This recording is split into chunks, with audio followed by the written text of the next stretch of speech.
Hey, Catalyst crew. Welcome to Catalyst Corner, episode 117.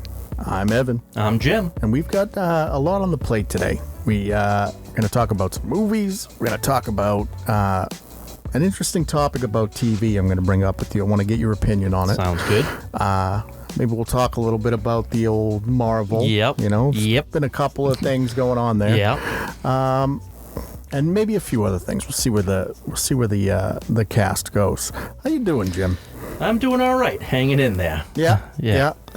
Hot climate right now. It's a little bit hot out there. So, just trying to get through every day and, hope to see the next. Yeah, same. So we have Granite State Comic Con. Coming up. Saturday. Yep. So I've been nose to the grindstone. I know. I can see all the hard work. Yeah. So I feel good, though. I feel like this is the first con that, so we'll set up tomorrow, Friday. This is the first con that I've done that I'm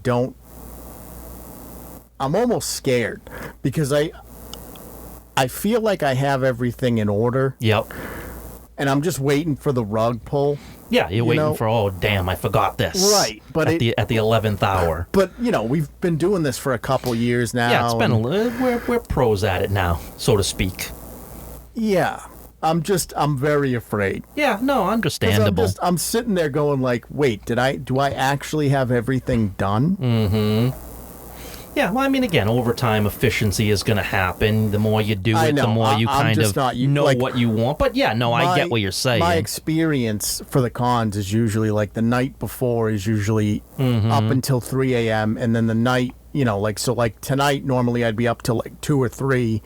And then tomorrow I wouldn't sleep because I was just getting everything going. But I don't know if that's going to happen with this one. Well, I think, part of that also is, we've done enough of these where we kind of know the products that people are interested in. We have a pretty good idea of the things that move at the stores, move at the store at the mall.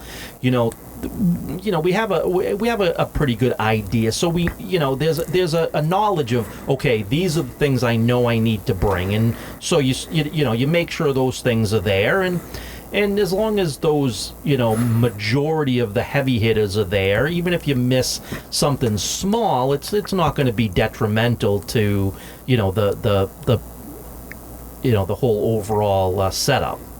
It's just a weird feeling. Yeah. Absolutely. It really is, because it's the first time where I'm sitting here 2 days before showtime, and I'm like, I think I'm all set. Mm-hmm. And that to me, I don't know if I'll get used to that. I mean, I might.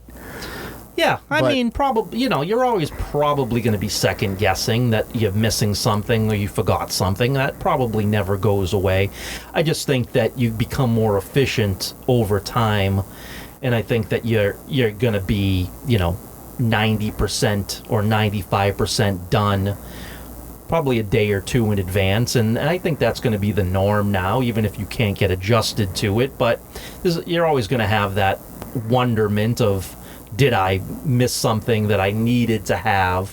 Yeah, what's that thing they say with your brain where if you're constantly stressed out, and then if things stop becoming stressful, you get addicted to the cortisol or whatever, so your body doesn't know how to relax. Right, exactly. Yeah, that's how I feel.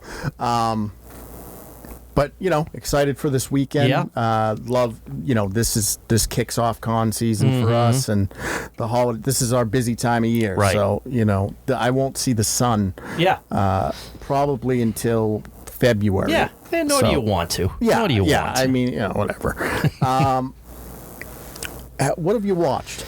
So I have a couple. Okay. I have one older one that I know you've seen, that I finally got to see, and this. Have you seen a movie called Clown?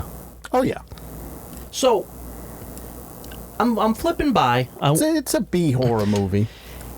Maybe. I don't even know if it ranks that high. And here's my problem. Okay. I was flipping by to find something to watch. Yeah. Typically, the horror genre is where we tend to lean towards. Yep. and this had a 94% Rotten Tomatoes score. That's very high. I mean, I don't think it's a bad film. I don't think it's a 94 though. No, but I saw that and I'm like, oh, we got to watch this. Like, Yeah. you know, it's not even an hour and a half. I'm like, oh, real tight, 94% Rotten Tomatoes score. What could go wrong? And it wasn't that it was bad. It was just so generic. Yeah, it was I agree. So I paint think by numbers. I think clown is a very generic. I mean, I guess, you know, the concept is. Here's the thing, though. It's really not, because like it's like that Goosebumps episode where the girl puts the fucking mask on and then becomes the monster or whatever. Yeah. Like it's not even a totally unique concept. No. I mean, you know, again, you go into a fun house and there's a clown in there that has been there for 25 years, and he's, you know, there's kids come up missing for the last 25 years. No one knows what happened to him. Obviously, this is what happened to him. They go into this fun house. This clown kills him, who's been living there for the last 25 years in this abandoned... Yeah, typical slasher. Right. But it was like, okay, so, you know, so I'm assuming we're going to keep on going into funhouse rooms and kids are just going to get knocked off one by one. Like, yep, I've seen that you know, like it was such a basic concept that didn't provide anything new whatsoever to the genre. And I'm like, and after it was over, I'm like, I don't understand the ranking for this movie being so high when it's like, again, it's not that it was bad. So just out of curiosity, because I think I was thinking of a different film. Oh, okay. Because the one that I was talking about is called Clown. Yeah. And it's about a guy who finds a clown suit, puts it on, and then becomes basically a demon clown. Oh, no, this is not that. Okay, so I don't think I have seen this then. Oh, okay. This is... There's a mother and two... What year did that come out? I don't even know. I'm not even sure. I thought it was relatively recent, you know, but I'm not 100% sure. It wasn't Clown in the Cornfield, right? No. That's a new one. This was it was on Tubi. It was a Tubi movie. Interesting. But it was a mother who had like two twins, and they were very young. And the town is like against them. This is like right at the beginning, and they kill the mother and the brother, and the son. Oh, watch Clown. No, it's just Clown. 2019. Okay. Yeah. See, I have not seen this. Oh. Well. So the one I was talking about was a 2014 movie. This one. Yeah. Okay. Yeah. Yeah. Well, if it makes you feel any better, it's only got a 2.6 on IMDb out of 10. Yeah. And that's what it deserves. Because it was it has a 94% on Rotten Tomatoes with 7 fucking scores. Well, yeah, but I didn't know that because, you know what I mean? On demand, they don't... Right, because I didn't see it on a computer. I just saw it on the TV. Okay, because like the one I'm talking about, the 2014 one, is actually a pretty good flick. Okay, so yeah, I didn't see that one. This one, nope. Like I said, it's not like that typical slasher movie. Yeah, it's not that it's horrible. It's just like I've seen it a million. Like the story was very generic. It was just nothing new to the genre, and I didn't know why it got that score. Now that you're saying that it only had 7 reviews, now I understand it. But not a great watch. Like I don't recommend it. No, I mean, because is that the clown right there? Yeah, it's just so it doesn't even. It looks like a low budget. Yeah, it's not even that the guy is scary. He's just he's just a serial killer clown. Yeah, that's all. So not a good movie, regardless of what the Rotten Tomato score told you. But again, don't really recommend it. don't fall for the Rotten Tomatoes score like I did. Yeah, because that's a 94 with 7. Yeah. Because nobody fucking watched it. Right, exactly. Which I wish I knew that, because I wouldn't have watched it. But what an interesting discrepancy, huh? Like 2.6 on IMDb. Yeah, out which, of 10. That makes sense to me. That if I saw that, Yeah. right, and if the Rotten Tomatoes score was like 52, something like that, I wouldn't have even given it an opportunity. Yeah, very, you know what I mean? Very but interesting. When it has a high score like that, you think, oh, is this a hidden gem? It was not. I'm very wary about Rotten Tomatoes because stuff like that happens, you know? Now, fortunately, where I watch my movies, I get the Rotten Tomatoes score, the IMDb score, and then a couple other scores, too. Yeah, that's so, good. So, like, when there are discrepancies like that, like if there's an 80 or 90% rotten score, but it's sitting at a 2 or 3 on IMDb, I'm like, all right, it's probably trash and just nobody watched it. Yep. So it's getting those high tomato scores. Exactly. So thumbs down on Clown Thumbs down. 2019. Yeah. Clown 2014, though. I'll give that one a shot. It's Eli Roth. Yeah. So Okay. Yeah. Okay. I'll give that one a shot. That one is worth it. Now, the movie that I did very much enjoy, although I had one thing I didn't. So I had not had Netflix for a little bit. Yeah. And I just got it back. Yeah. So immediately the first thing I went to go watch is Godzilla -1. Nice. So I finally got to see that. Great flick. Loved it, except for the ending. What about the ending? Spoilers for -1, but whatever. I wasn't happy that the girl at the end survived.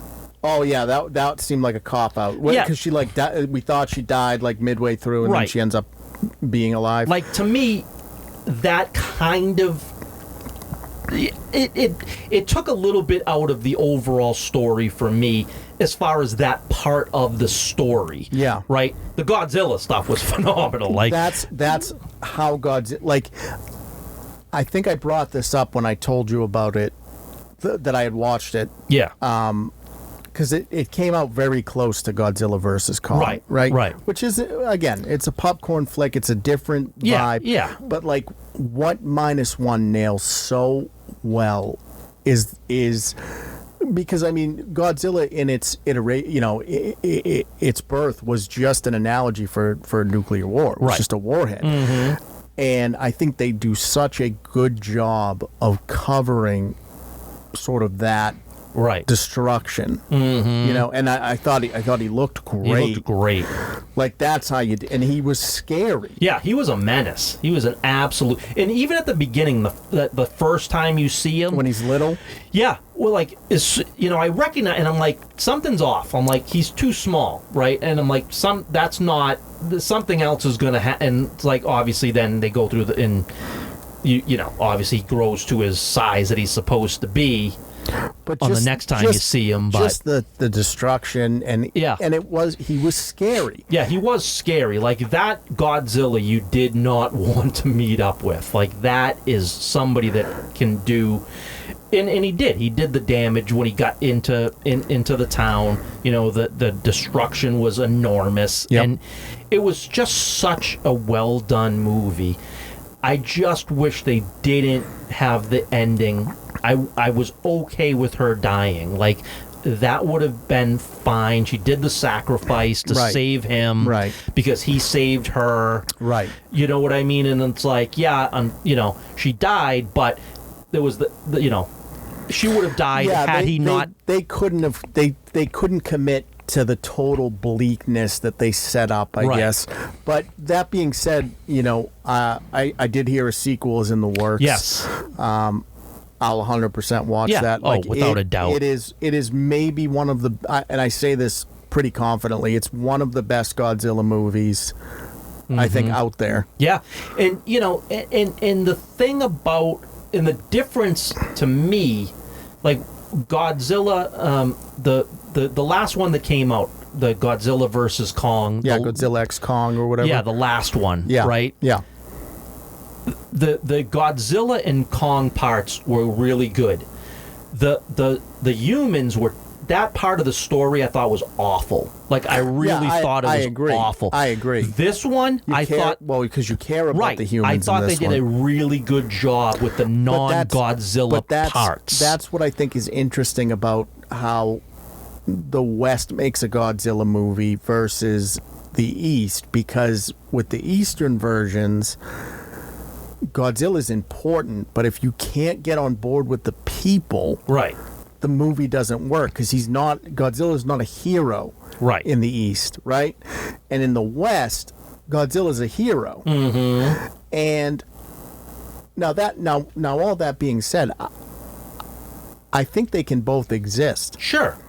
And I think I've said this to you before. I think that if I was Marvel, I would look at the fact that you had an adult Godzilla movie and a popcorn blockbuster Godzilla movie both come out relatively close to each other, mm-hmm. both do pretty well at the box office, and nobody's confused. Right. So you can do bleak, dark superheroes that are more geared towards adults, mm-hmm. and big blockbuster superheroes, and nobody's going to get fucking confused. Right. Because it worked in Godzilla. Yep. And I think it does. I think having, my partner really likes Godzilla X Kong, mm-hmm. and I really like Godzilla -1. Yeah. And I'm fine with Godzilla X Kong, and she's fine with Godzilla -1. So you're hitting both demographics. Both movies are acceptable to both of us. Right. And there's no no one's sitting there going like, "Oh, I thought Godzilla was a good guy." Right. But the thing is, when you in either movie you care about Godzilla. Like you're never going to not care about Godzilla in either movie. It's the other pieces whether you care or you don't care. Because no matter what, whether it's the East version or the West version, you're always going to care about Godzilla.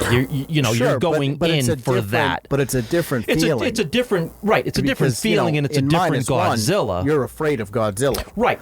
But you care one way or another. The thing is, what you don't want is to not care or not like the people, right? Because you're supposed to care about them. When you lose track of the human element in kaiju movies, I think you lose a lot of what makes those movies work. Right. I mean, again, you're going to have, bad guys that you don't care about. You want to see their comeuppance, but the main protagonists you're supposed to care about. You're supposed to want them to win and have all the good things happen. And it didn't feel like that in Godzilla X Kong. I wouldn't have cared about. I don't. Either way, I was good. If they got eaten by Godzilla, I would be just as fine as they survived and cheered Godzilla on. Like either way, I don't care about those people. I didn't really have any attachment. In Godzilla -1, you did, and so when I don't remember her name, but when she died, that was impactful. Like that meant something. Let me ask you this though. Like, do you think it's just the nature of the movie that they were making? Like, for example, so in -1, that's a hard R movie, mm-hmm. and you can kind of, get into more human topics and create your characters, kind of outline what they're going through, mm-hmm. and you can't really do that in a PG-13 blockbuster movie because, you can't do the darkness of man in a popcorn flick. Sure. And I don't know if that's why, or if it's just poor. It's probably just poor writing, honestly. Because Pirates of the Caribbean, people love Jack Sparrow, and that's a popcorn movie. Yeah, I mean, and maybe that has something to do with it. But the thing is, it's the stark difference between those two movies, and the stark difference between what Godzilla means in those two movies is just night and day. Again, I think it's an East versus West thing, where in the West, Godzilla's, a hero. Mm-hmm. And in the East, he's a disaster. Right. He's but the thing is, he's not, it's not a joke. You know what I mean? It's not, it doesn't call back to like those old campy 50s, 60s Godzilla movies. Right. Where he's like dancing around and shit. No, this was a vicious creature wreaking destruction. Right. Right. And there wasn't any good in this version. Like, no, he it was a monster. Right. He was a true monster that was bent on destruction from the, and I will say I was very surprised how quickly you got to see him, even though he was in that small. Yeah, I gotta tell you, he came quick. That scene when he's swimming in the water and they blow the bomb up or whatever. The CGI on that was fucking phenomenal because they used some practical effects for the monster. Right.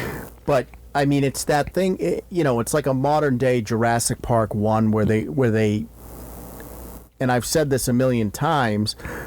The CGI should not be doing the heavy lifting. The heavy lifting should be done by practical effects, and then the CGI is the complement that adds just that brings it over the edge. Yep, absolutely. And I think you get that in -1. Yeah, I mean when he was when they were trying to get away from him on the boat, and he was right behind. Like there was dread there. Like you felt that. Oh like, yeah. You're like, holy shit! Like he's gonna get them. He's gonna just destroy that boat. And the thing is, because it takes place right after World War II,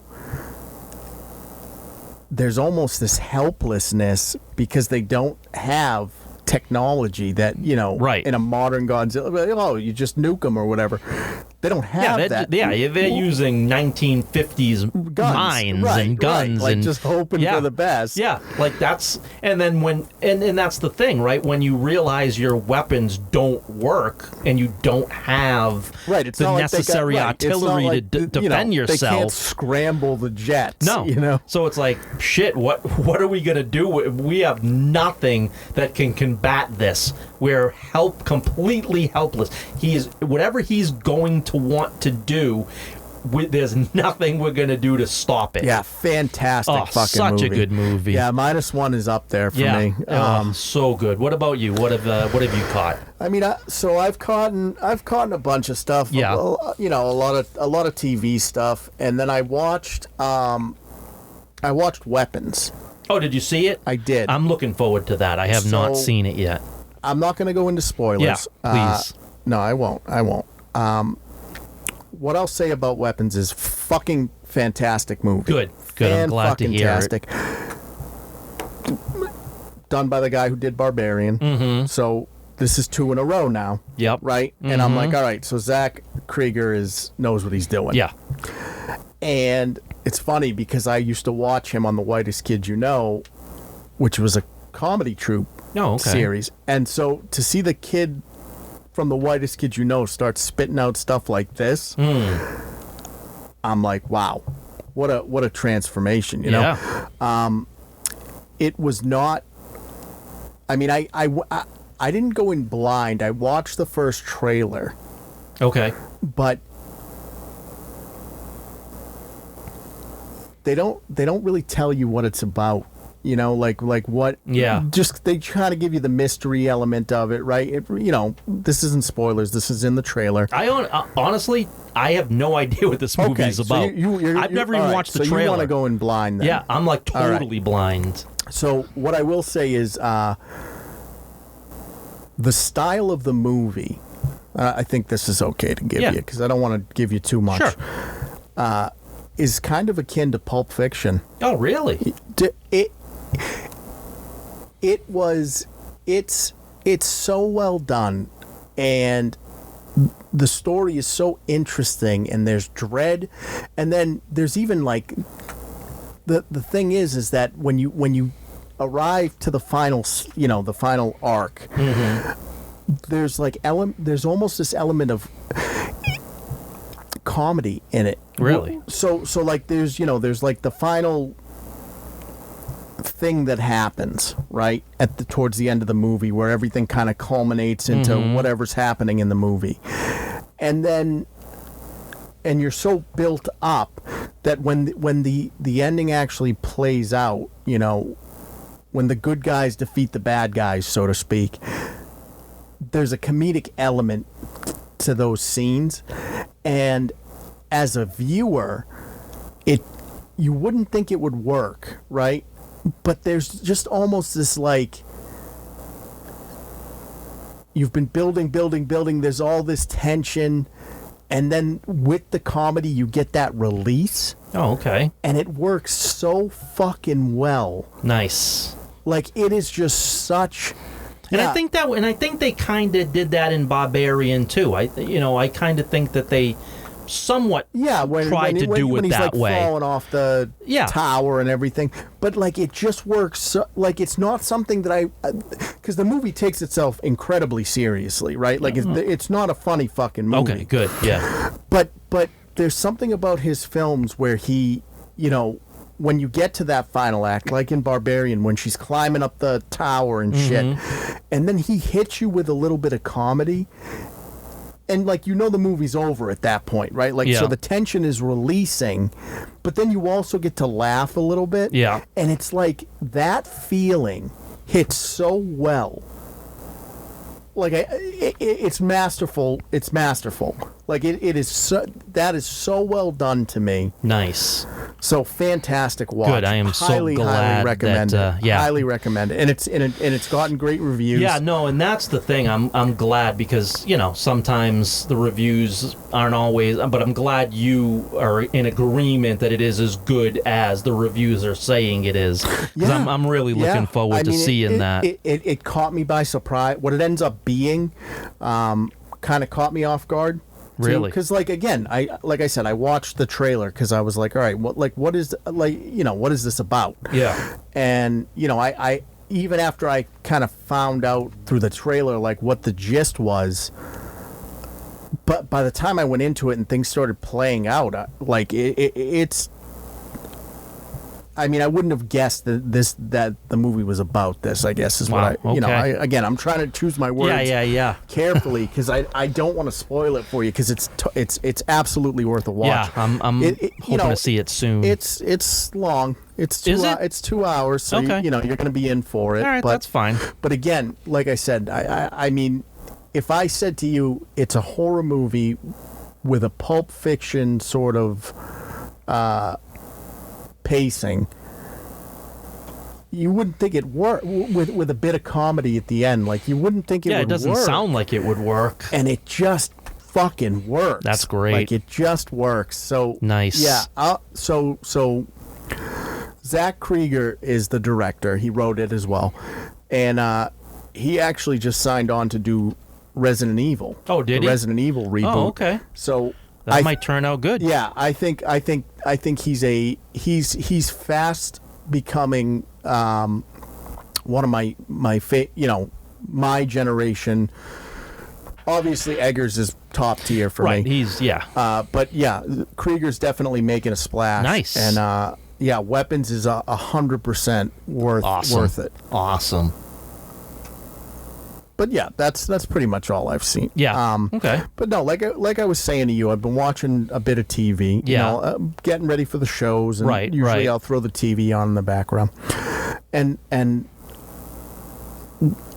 I had this thought the other day, and I wanted to see where you kind of fell on it too. I don't understand what changed in the making of television that it takes 2 to 3 years to get a season 2 or a season 3, and there are only 8 episodes. So it's just that thing, because I remember,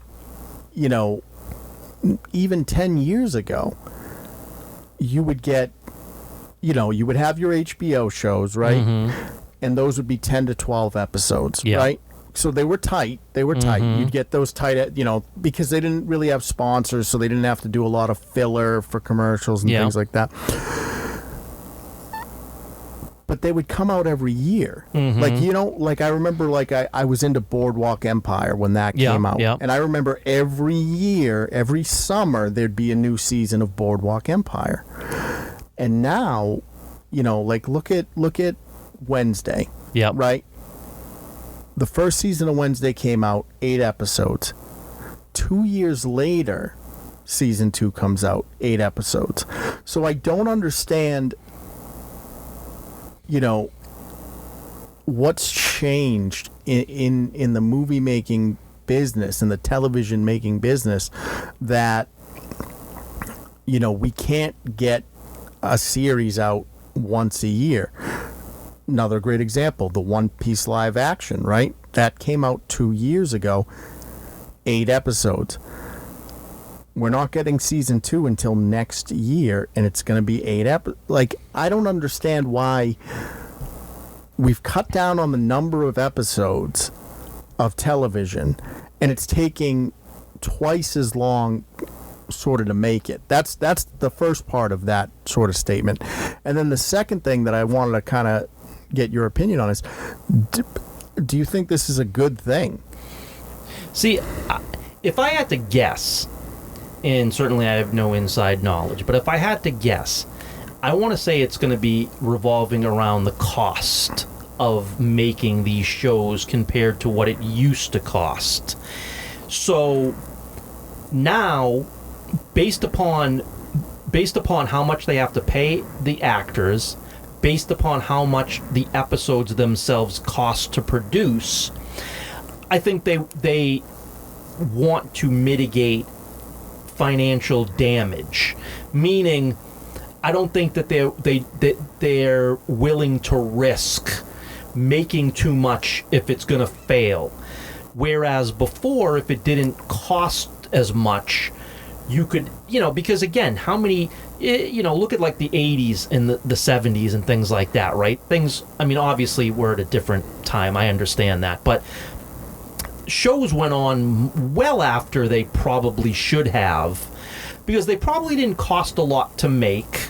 They, you know, what was the, you know, the audience still somewhat maintained. But I think now the problem is that because the things cost so much more than they used to, and I think people's attention span doesn't last very long. You know, again, Wednesday could have been, you know, like you said, 2 years ago it was hot and people watched it. I guess that's my point, is that because there's such a gap now, like I think the second or third series of a show doesn't hit as hard, because if I have to wait 2 or 3 years, like the fire for that show burns out. I agree. And I think that, and I'm going to say, and again, don't know, I'm going to say that what they should be doing is they should be doing multiple seasons at one time. And then, you know, just putting them out. I don't think the actors sign contracts like that anymore, because I think that they want to be able to renegotiate if those shows are successful, higher than what they anticipated. So I think that they put out a season, and if it's a real blockbuster, they want to go in and renegotiate their contract, or they're not going to come back. And now that, you know, you're forced to pay. But I think that is also what's adding to the time, because realistically, they should be making 2 to 3 seasons all at once. I mean, if it's 8 episodes, you know you should be able to do at least 2 seasons at once. I think I put the onus on the people running the studios, because I think if they were, I think they try to do as little work as possible and maximize their profits, which I don't think that's okay in the entertainment industry. I think if you want to make entertainment, you should want to make entertainment. It's not, you know, a lot of these C-suite guys treat every business the same. Right.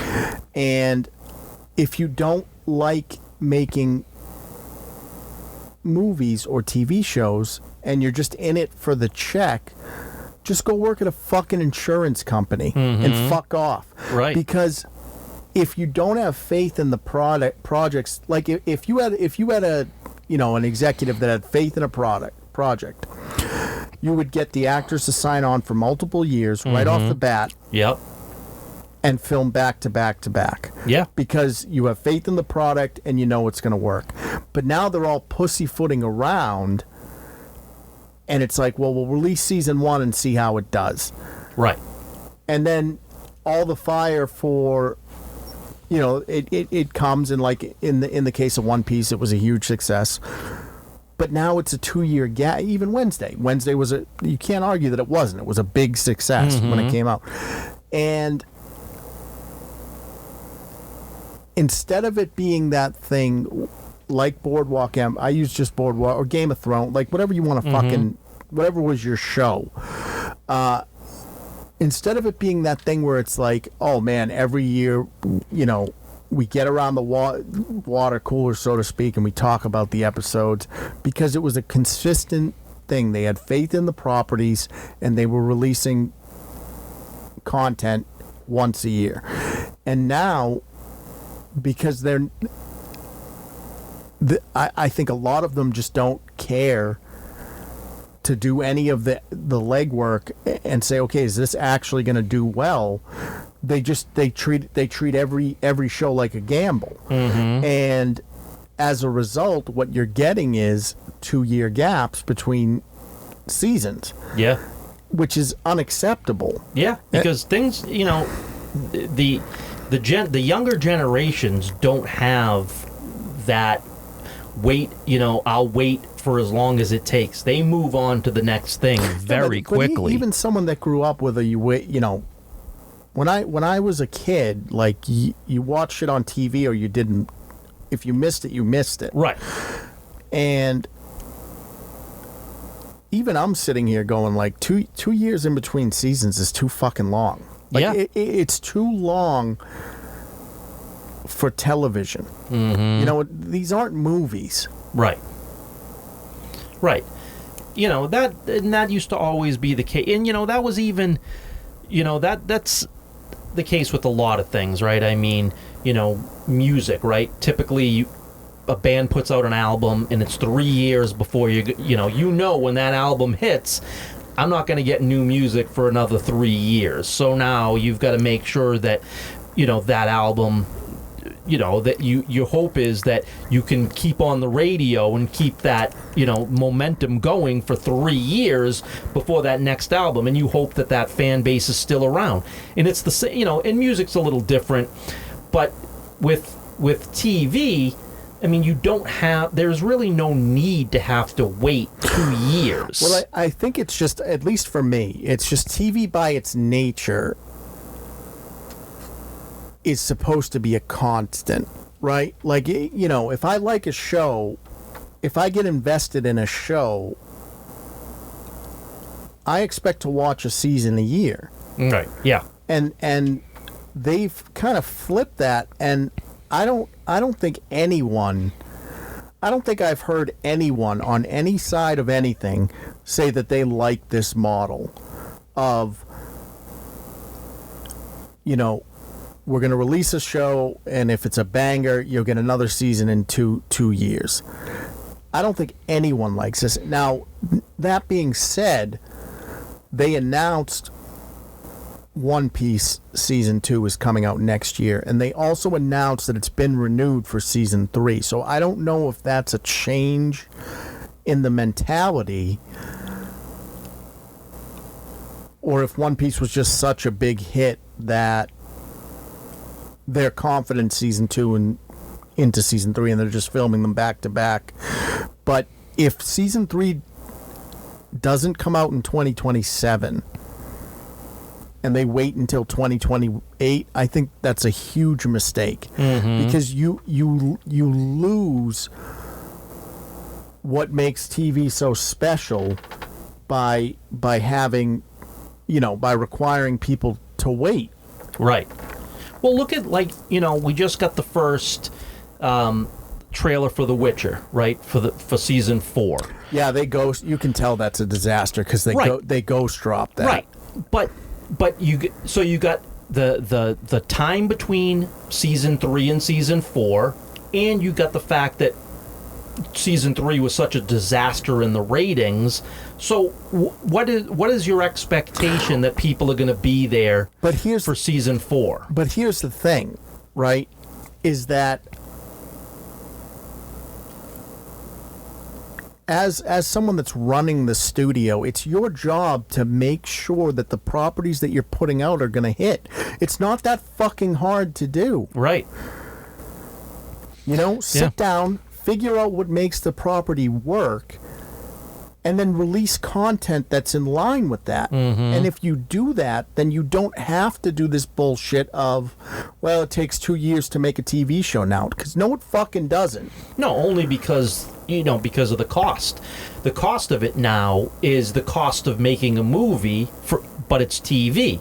That's the problem. They've run the cost to these things so great that, financially, it does take some time. But I haven't seen enough of a jump in quality over the last 10 years to merit 2 years to make it. I think that's the other half of it, is that if the quality was so fucking good that it's like, yeah, it's 2 years away, but no. Either make it once a year, because what you're doing is you're putting so much space between the properties that even if it's good, even if season 2's good, it's not going to have that audience that season 1 had, because you made people wait. Yeah. And people have moved. Some have moved on. Some will watch it, but it's going to have to. But that's the other part of it too, right? You waited so long, and I also think that if it doesn't hit right away in the first episode or the first 2 episodes, people are just going to be like, I don't feel like, continuing for the next 6 episodes. I'm just going to go on to something else. So you now have to make sure that you got that audience back, and they're willing to now. Not only did they have to wait the 2 years, but now you have to make sure that you have put out the episodes worthy of people even watching all 8 episodes. That's the other half of it, is I think people are a lot more forgiving if it's only a year wait. Sure. Because again, like, maybe it's a slow start for your second season, but maybe the content's there, but it only took the year to film it. So I'm just curious, and for those listening, let us know in the comments. I mean, do you like waiting 2 years for your favorite 8 episodes of your favorite television show? But that's the other part of it. I mean, 8 episodes is just ridiculous. But here's the thing: is I'm not opposed to 8 to 10 episodes yearly. Yeah, I'm saying in 2 years, though, that's nothing. I used to get that from HBO, right? Sure. You watch an HBO show, and even younger people will remember Game of Thrones and things of that nature. But you were getting that every year. That was an every year event. Right, but you were also only getting it once a week, right? So but I would be much more willing to go back to a once a week style format, right, if I could get it every year. Right, but what I'm saying is, you take something like Wednesday, right? You wait 2 years, then you're going to get 8 episodes, and that's it. One day, it's all there. And no. So they've changed their model on that. On Netflix they did? Yeah. So what they did was, with Wednesday, they released 4 episodes. Oh, okay. And then a month later, they released. Oh, okay. Well, that's a little 4. something. But some of their other ones that they just. But here's the thing: is that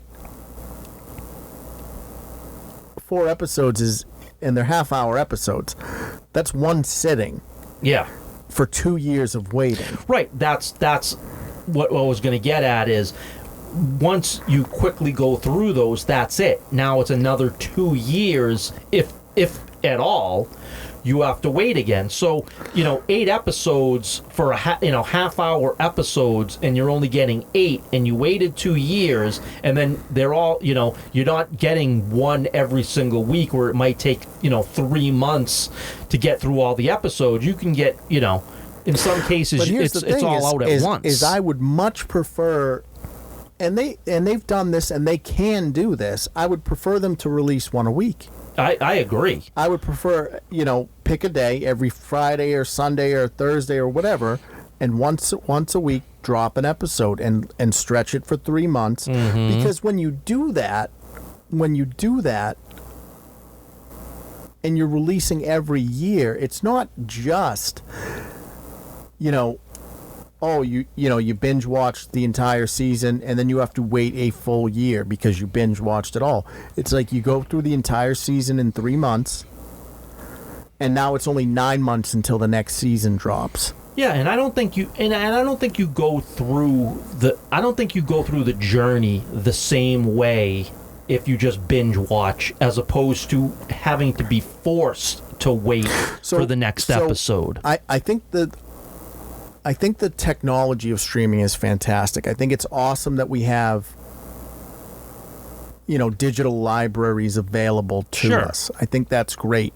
I think it has absolutely hurt television, because there is no, an episode drops and now you have to ruminate on it for a week. Yep. Like, what happened?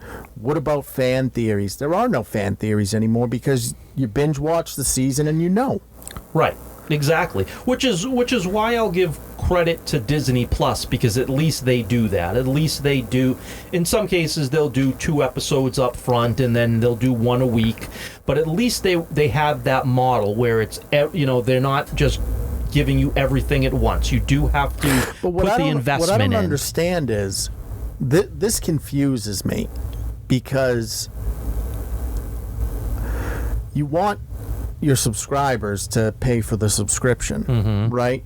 And if you drop it all at once, you're only going to get 1 month of subscription for people, and then they're going to bail. If you drop it once a week, you're talking about 3 months of subscription. So I don't know why, and again, people will probably fucking hate me for advocating to go back to the old ways on that, but I think it makes the television shows more impactful, and it probably, but again, it doesn't, if they're not gonna, it only works if they're gonna make shows once a year. It doesn't work if it's gonna still take 2 years to make a television show, because then you're just pissing people off. But I think there was something to be said about that. Once a week, it's an event at the end of the week, like, oh yeah, Sunday night I'm going to go watch Game of Thrones. Like, that's an event. And now these aren't events anymore. It's just, it's all just commercial slop. But that's the thing, though. You watched the episode, and you were pissed at the end of the episode. She's like, oh, I gotta wait another week for the next episode.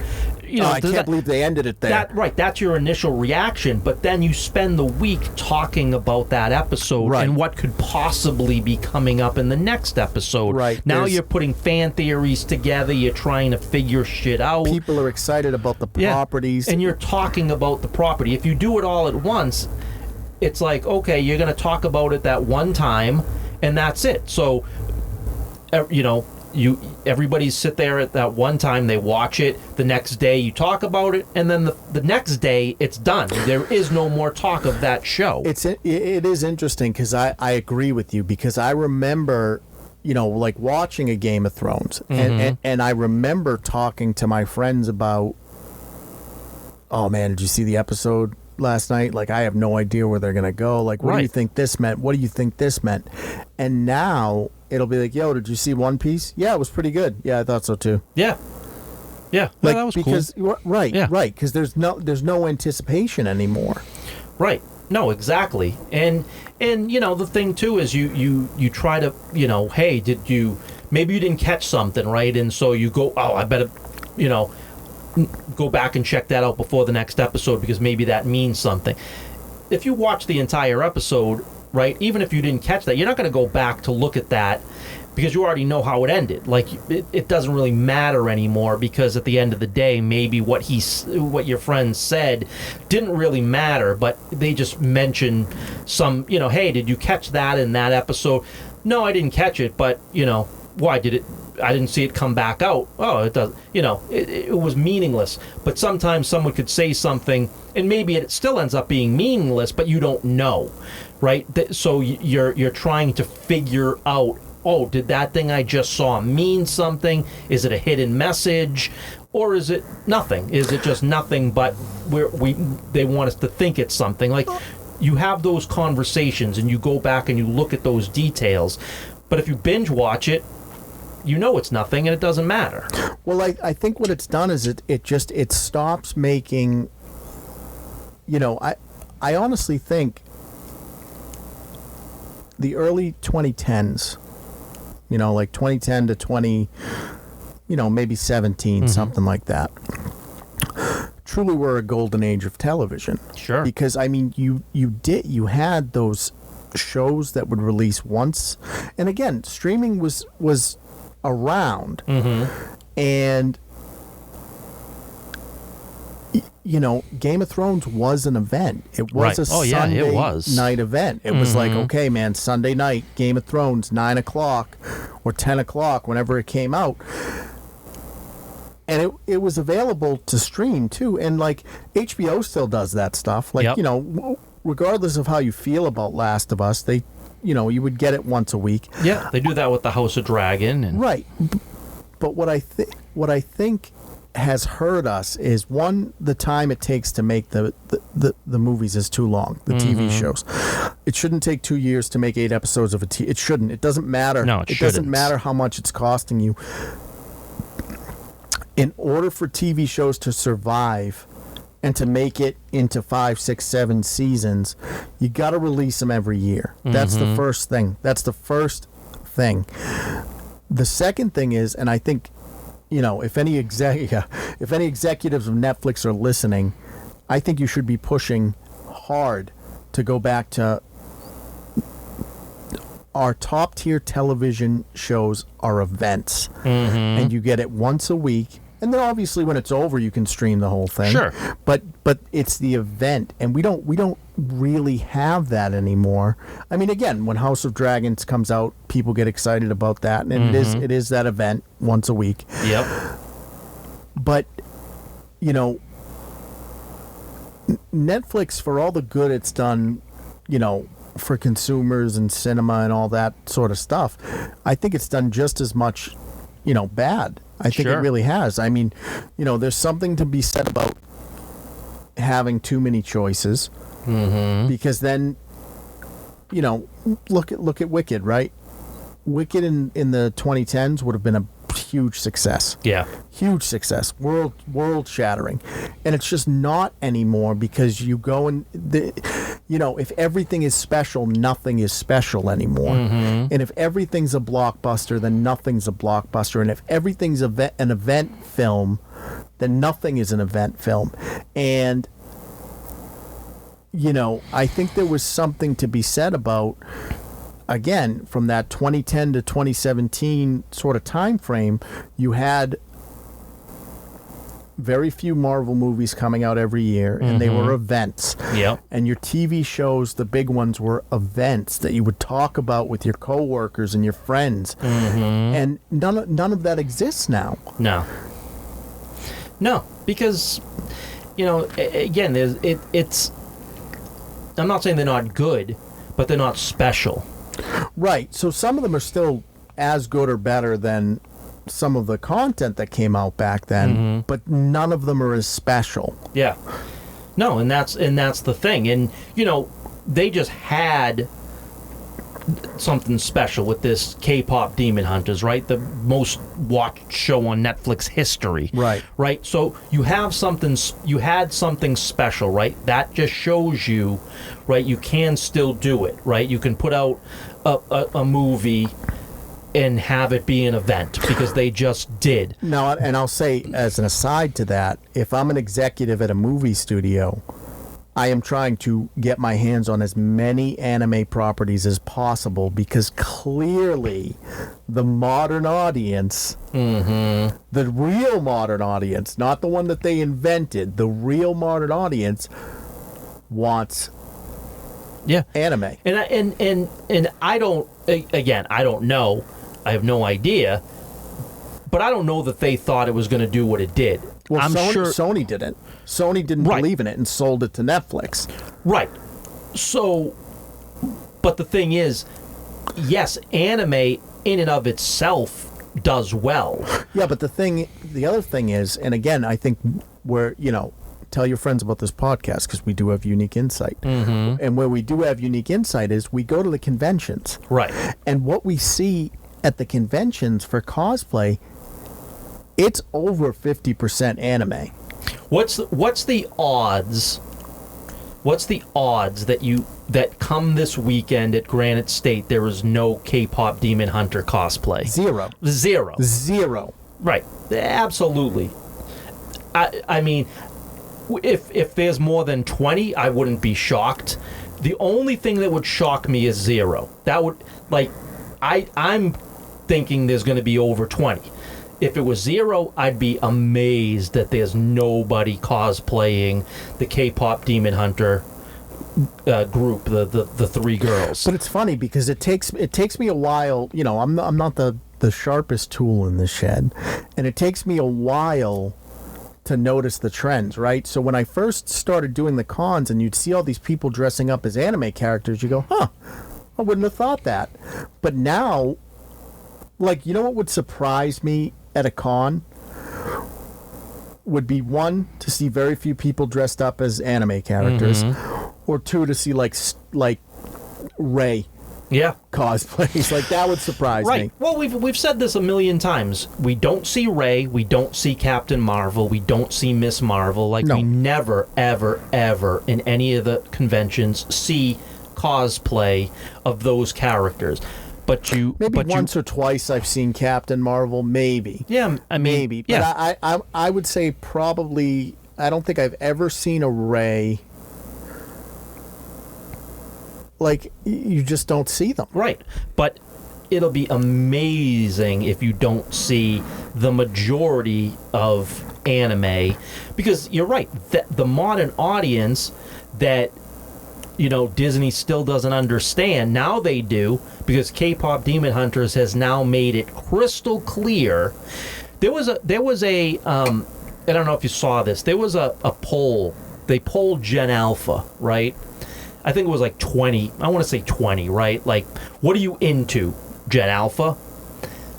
And in that top 20, no Star Wars, no Marvel, no DC, none of that. That's the thing. That's the thing that I think we're still lagging on, right?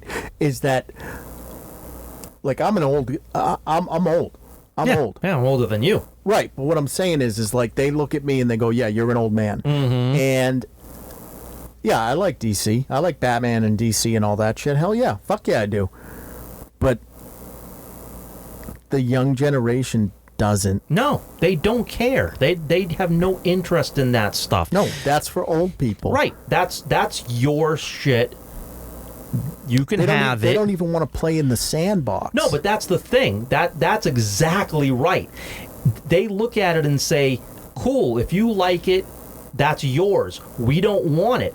You can have it." And that's what Disney has not figured out, is that they don't want it. They're uninterested.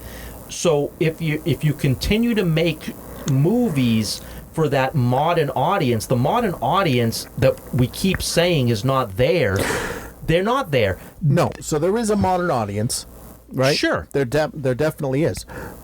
But if you're going to make Star Wars and you're going to make Marvel or DC even, or any of that stuff, you should be making it for the old timers, because those are the people that are going to show up to it. Yeah. Or if you want to try to make a Star Wars anime, maybe they'll. I don't think so. I don't think so either.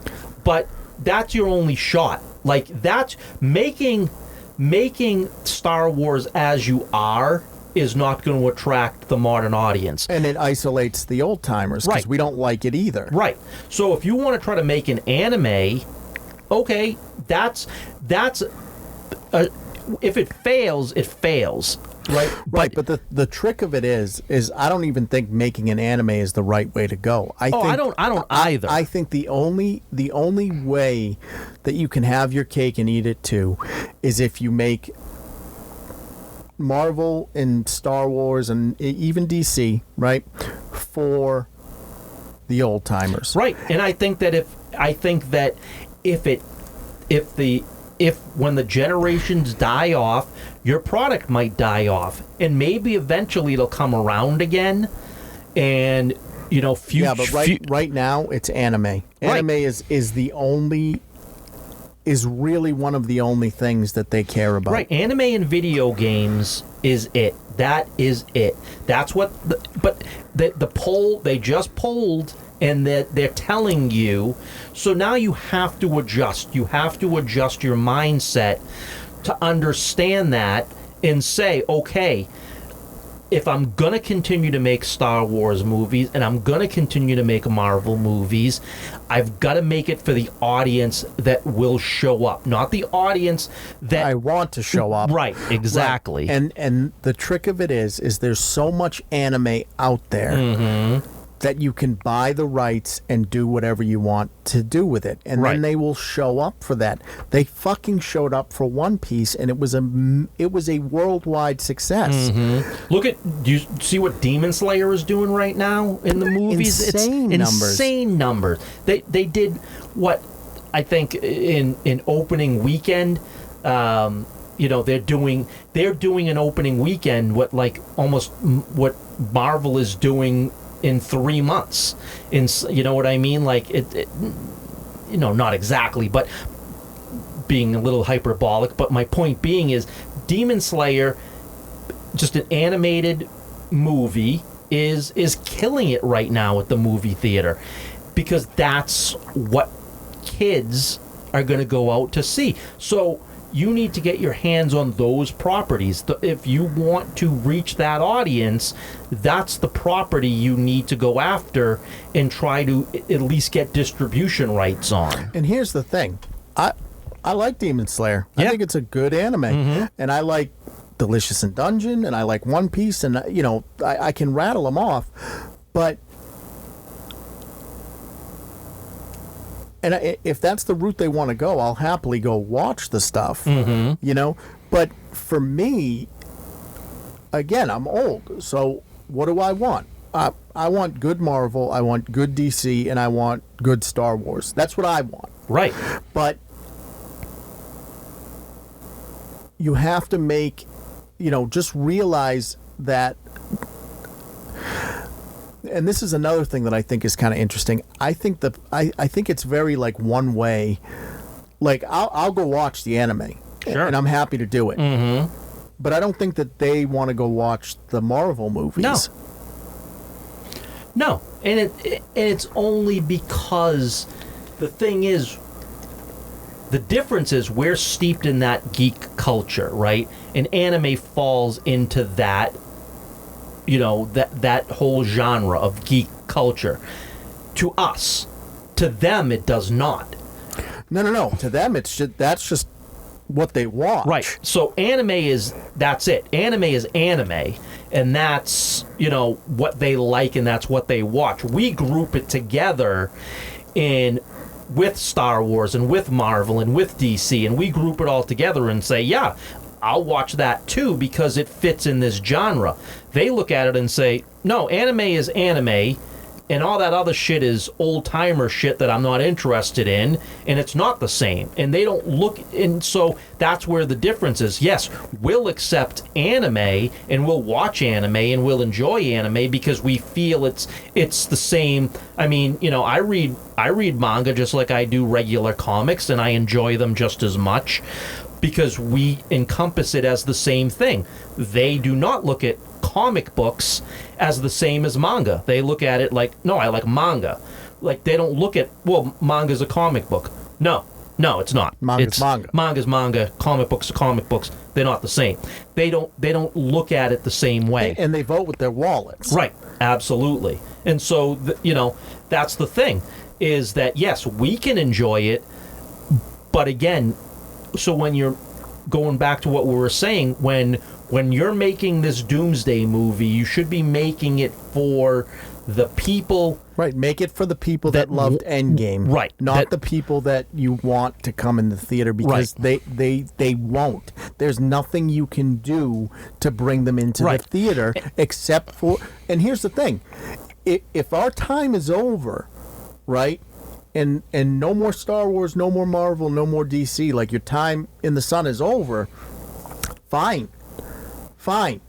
I would rather you not make shitty homunculi movies, Mm-hmm. and then I can just enjoy what I got, Yeah. than try to rope in an audience that has no desire Right. to be a part of this fandom. Yeah, and I'll tell you, what the real lesson that Disney needs to learn is the flop of the Fantastic Four, because Yeah, as someone that liked, that's a Marvel guy, and has seen Fantastic Four, it was fine. right, but the reason the flop of the Fantastic Four is so much greater than Thunderbolts or Captain America 4 is that you promoted the fact that Fantastic Four is a standalone movie that has no homework required at all from anything previously to get on board with Fantastic And Four. no one showed up. And no one showed up. That goes to show you that no one fucking cares other than the The old people, timers. the old timers that are left that are willing to still come. I'm sorry if people listening are shocked when they hear that like, oh yeah, Marvel is for the old timers, but it is. Sure, it is. It is. The demographic is people in their 30s and above. Absolutely, it is, and that's why I'm saying no one showed up to the Fantastic Four, even though you promoted it as such, because they're not coming. Here's the thing. Kids aren't coming. I went to Fantastic Four in the theater. Yeah. I saw it in the theater, right? Mm-hmm. There were no fucking kids Of course not. in the theater. Of course not. And there's not gonna be. No, I mean, and it's not. You're not winning. You're not winning them over. You never had them. No. You never had them. That's Right. the thing. Is that the kids that you had are now in their 30s. Right. So you had a younger audience who are now adults, and instead of growing with your audience, you said, "Fuck them." right. We're going to make this for the young audience, the modern audience, and they tried to do that across the board. They try to do it with movies, with television, Yep. and it never hits. No. It never hits because you know when it hits? It hits when it's One Piece. One Piece hits. K-pop hits. Yep. It hits when it's anime because anime Yeah. is what this younger generation watches. Right. I mean, again, we just said Demon Slayer right now is killing it at the movie Because theaters. kids are going to see it. K-pop Demon Hunters for one weekend, $20 million at the movie theater. For something that was available on streaming. Right. That was already the number one ever watched Netflix show. And you have the anticipation for One Piece, right? All of that's happening as we speak right now. And as we speak right now, Marvel put out 3 flops in a row this year. So again, understand that you didn't have kids and then lost them. They grew up. Right. The kids that you had are adults that you're no longer making movies for, and the kids that are the age of those people that you did have aren't coming because they're that age group that used to care about Marvel no longer do, and you're not going to get that age demographic. You're going to get some outliers, sure. There's always kids that are going to like things that are different than what the majority likes. They'll still like those things, but yeah, they'll give Star Wars a chance or they'll give Marvel a chance. It's going to be 1 or 2. It's not going to be millions. But here's the one thing before we wrap it up that I will say is they don't gatekeep. No. This Gen Alpha doesn't gatekeep because when I start talking to them about either Demon Slayer or if I talk to them about like Has Been Hotel or any of that type of shit, they want to talk about it. Right. They want to talk about it, and it doesn't matter that I'm an old man. They'll talk to me about it. Right, because hey, I like it, you like it. We can have a conversation about it. So they don't gatekeep. No, and then it's not one of those things, like when we were younger, right? Especially me that's older than you. My parents, grandparents, like they didn't really like the same things that I like. I couldn't talk to my father about fucking Marvel or Star Wars. Right, so it's always like, oh, the old man doesn't know what I'm talking about. He's a fuddy-duddy. You know what I mean? But, Gen Alpha, if you know what it is that they're into and they can talk to you about it because you generally like it as much as they do, they don't care what your age is. They're like, cool, you like that, I like that, and we can talk about it. They're not going to sit there and say, well, because of your age you don't understand what I like, therefore we have nothing in common. No, we can go to the conventions. We could be definite generations apart, big time generations apart. They get excited. But they get excited when they see the products and have the conversations of things that they're into. Right, because they feel seen. Right. And they understand, this place is for me, even though I may not like the superheroes. Now, what these kids don't know about anime is, like, when I was in college, right? I used to have to hunt. I'd have to go to, like, Best Buy or Barnes and Noble or, like, alternative stores, and maybe you could find some anime. Did you ever go to Boston? I don't remember the name of it, but there was that like one place you had to go like downstairs, like you go into that like dark. Yeah. It wasn't Newbury Comics. It was what the fuck was the name of that store? But you had to go down like a stairwell. Yeah, it was downstairs. And it was like a brown or black building or and whatever. It was like dark in there too.